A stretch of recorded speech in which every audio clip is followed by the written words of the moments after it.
What's up? What's up? It's Keith Kelfis with the Landscaping Employee Trap.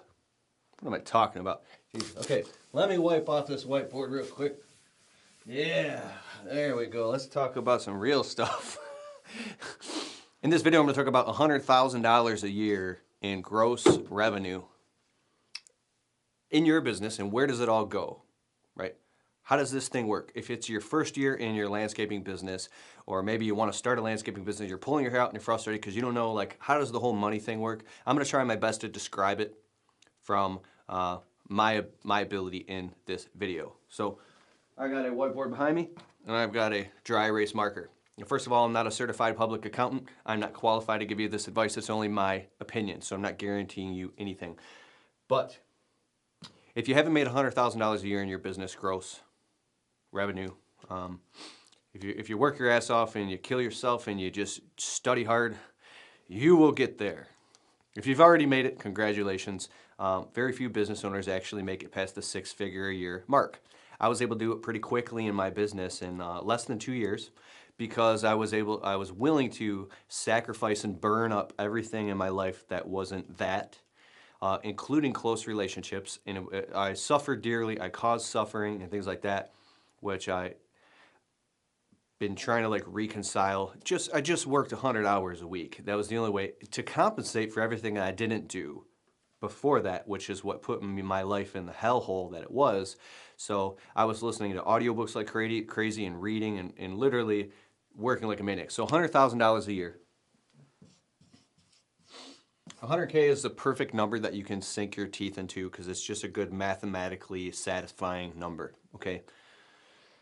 So 100% of that money that comes into your business and revenue should be put into a small business checking account.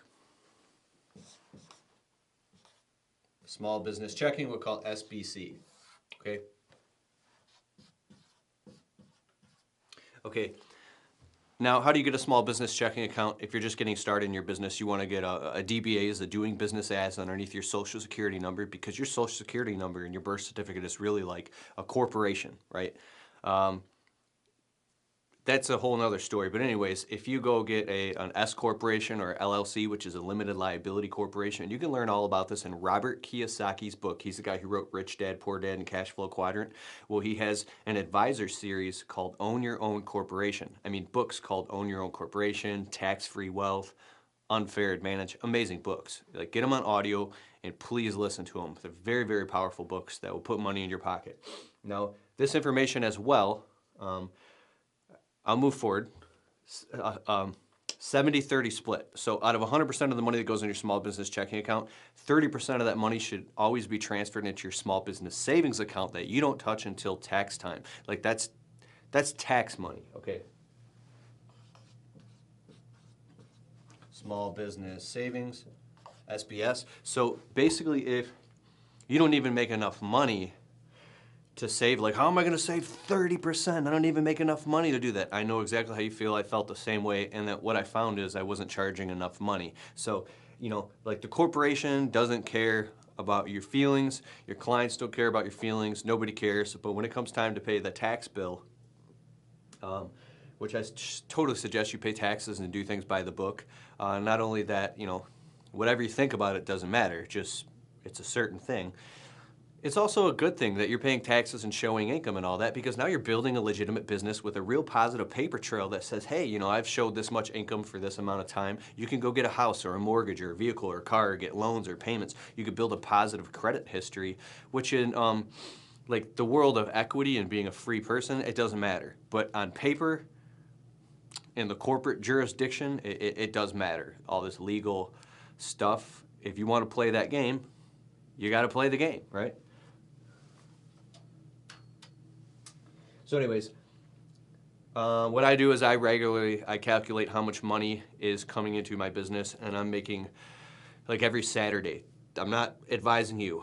I don't even know if this is right. The more I learn about business, I learn that I don't know everything, okay? Just want to put that out there. But I'm regularly transferring 30% of all of my revenue and saving a whopping 30% of everything into a small business checking account. Now, you can also flip that on its head, the 70-30 split, that out of $100,000, 70% of it is really all taxes and operating expenses.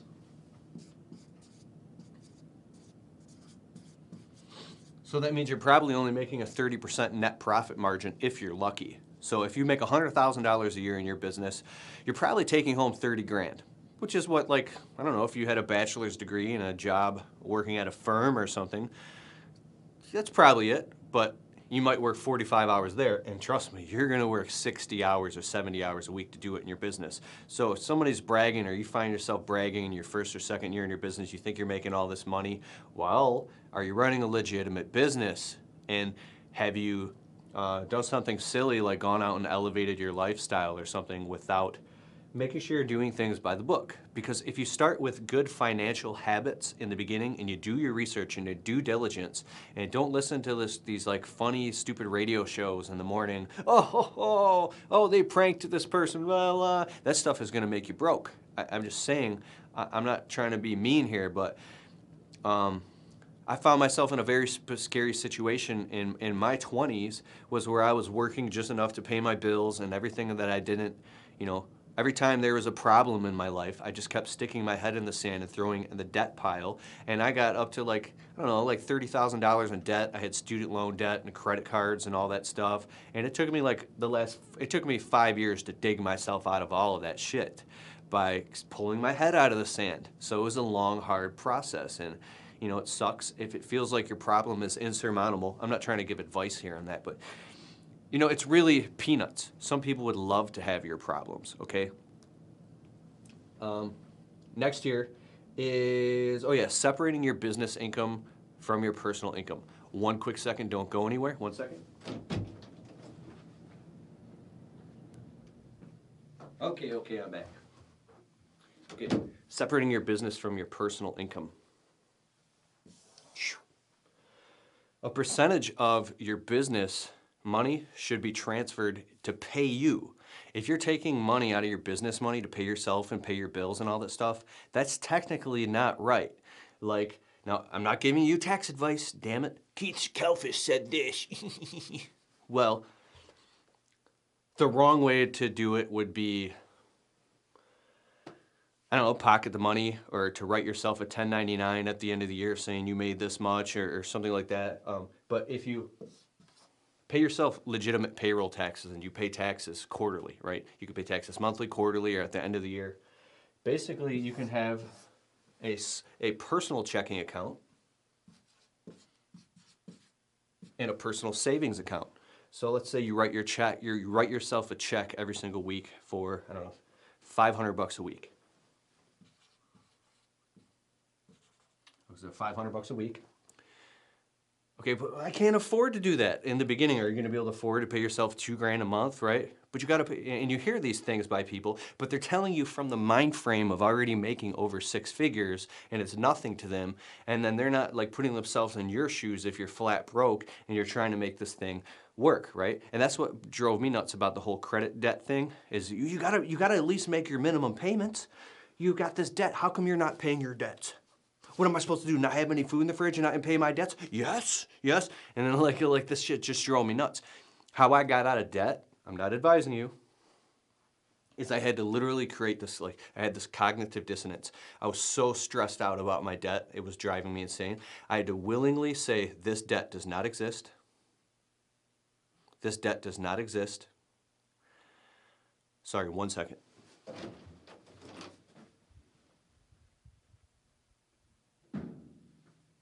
Okay, damn it.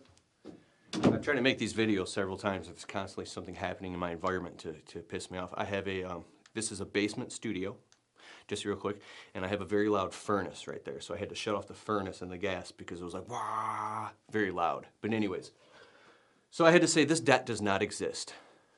If you got creditors calling you and people off the hook, guilt tripping you and saying they're gonna sue you and take you to court and take everything you have if you don't pay them and you don't even make enough money to pay your bills, you would literally go insane. Like, I understand why people have a complete breakdowns and go insane and end up in jail and shit, because they literally can't take the pressure, because there's so many taxes and fees and fines and regulations all over. Like, you can't even walk or breathe or anything without feeling like you're committing a crime. You're like, dude, I'm a good person, and you're standing like in court. I don't have anything going on in my life right now. These are just like hallucinations in my head, because once you talk to like some small business owners that get to this point where when you really actually take responsibility and you have like life insurance, health insurance, home insurance, fire insurance, you have general liability insurance, and workers' compensation insurance, and you're paying taxes, and you got all this and that, and you got like, and you're putting weight, like, you're like, dude, you're working and killing yourself running like a rat on a wheel just to pay for all this shit. And it's extremely, extremely frustrating.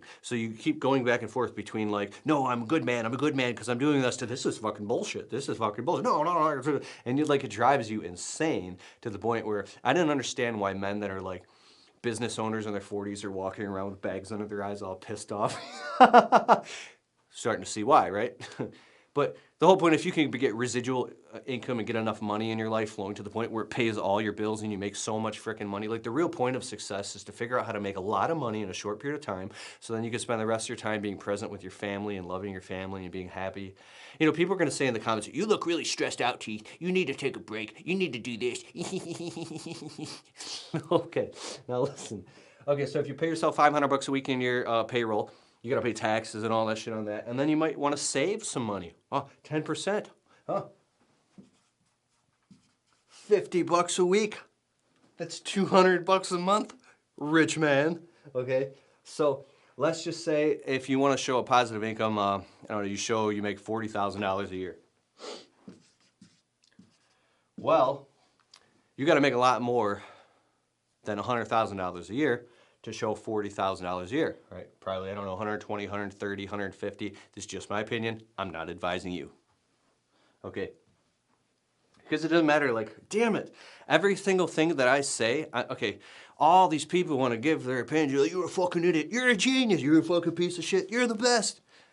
Damn it. I'm just going to shut down this whole fucking YouTube channel. You need to stop letting the critics get to you, Keith. What the fuck?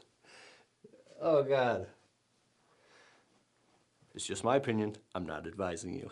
Oh, if I upload this, give me a thumbs up for my courage. How about that? Okay, so let's just say you pay yourself enough to, you only showed $30,000 on payroll. $30K. Well, if you want to show more income, right, you're going to have to do something to show yourself, to write yourself a 1099 miscellaneous, or show more income literally in your business and pay taxes on that. The more income you show is the more income you pay taxes on the personal side. You also have to pay taxes on your business, your corporation. You're filing 2 separate tax returns. You pay taxes on your business and you pay your personal tax, and you pay a whole bunch of taxes, okay? And that's why you have to run like a rat on a wheel and kill yourself to pay for all this stuff, because when you're sitting down with your accountant, and you're like you owe all this money, you owe the money, right? So it gets to the point, I can't make these videos, man, anymore. So when you're shoveling like topsoil and you're hauling rocks and you're doing all the things that used to make you happy in your business because you thought you were making money, and every time you were paying all these expenses, you felt like you were, it gets fucking old, right? And you need to delegate. You need to delegate. Okay, so when you get into the hiring process and you see that fucking revolving door and you see what that leads, and when all the times you take on these big landscape jobs that everything was supposed to go great, and then your employees ditch you and leave you and don't show up to work, and then you're stuck doing it, which leaks over into your family life, but you had to get this job done, so now you start picking your family over your business, and then now you're screwing over your clients, and your business is plummeting because you're putting your family first, right? You're putting your family first, and then no, I gotta put my family first, and now your family is suffering because you don't have the money to pay for this shit. Right? So no, I gotta put my business first, right? So you start putting your business first, and then you're fucking your family, right? So you're sitting there being fucking ripped apart, right? And they say, no, you've gotta put God first, right? So I really did that too, and that's the real shit right there, dude. Like, if you really, really put God first and spirit first and realize that there is no solution in this world, if you think that nice, shiny shit and being rich and being successful or having all these crews and trucks and make you successful, you're smoking your own brochures, and you will wake up one day at the top of a big-ass company and you're going to be a miserable cocksucker. No, because I know a landscape business owner who's happy as fuck and he's got 5 BMWs in the garage. Well, good for him. So, I'm fired up.